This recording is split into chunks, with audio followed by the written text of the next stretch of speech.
So this is the 2022 Toro Grandstand. We have about 350 hours on it.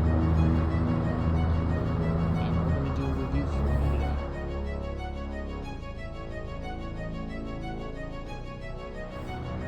So let's start off with some of the pros of this machine. It carries the Kawasaki FX691 engine. They do make it with a Kohler. They have it in an EFI. We chose not to get it in the EFI. This machine does very well. It has a 52-inch deck.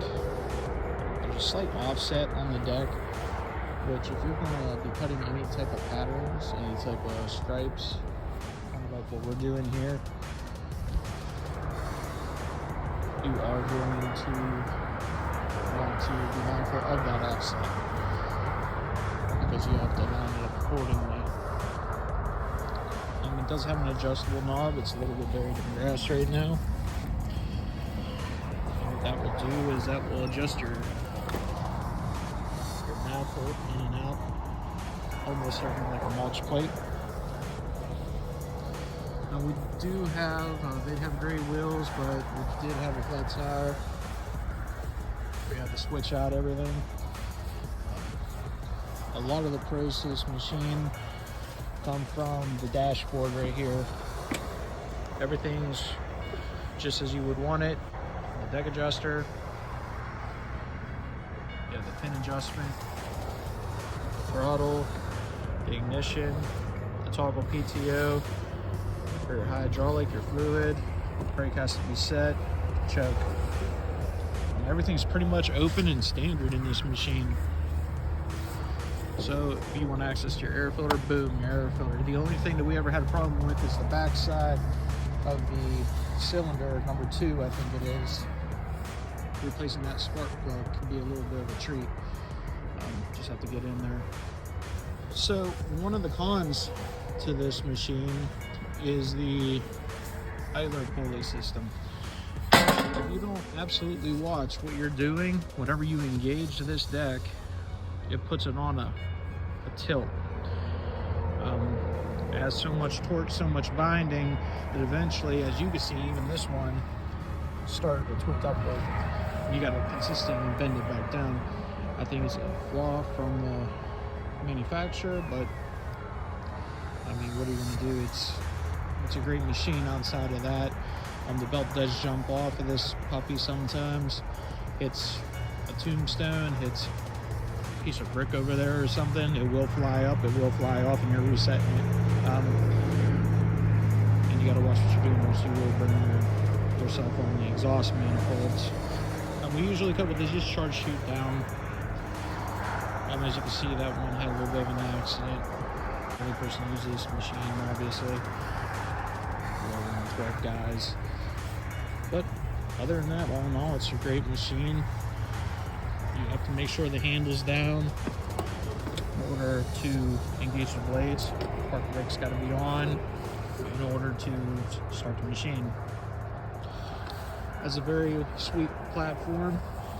We cut a lot of cemeteries, so I'm forever dancing all over this platform, trying to offset the machine weight-wise, one way or another. But generally speaking, it's pretty awesome how it cuts. It does have little buffers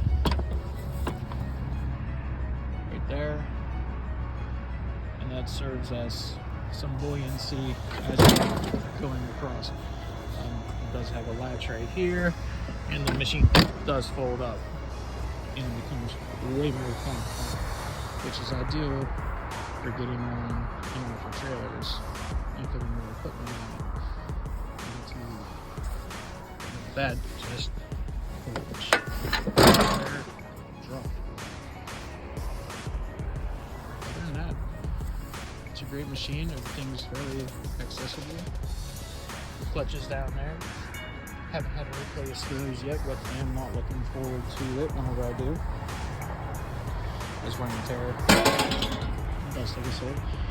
We've had this machine for about a month, and again, it has about 350 hours on it. All the other ones we have are 2017 and 18, and they all have right around 1,200 hours, 1,500 hours. So this is machine number 9. I wouldn't buy anything else other than the Toro Grandstand, to be honest with you. I'm not saying that there's not better machines or comparable machines on the market.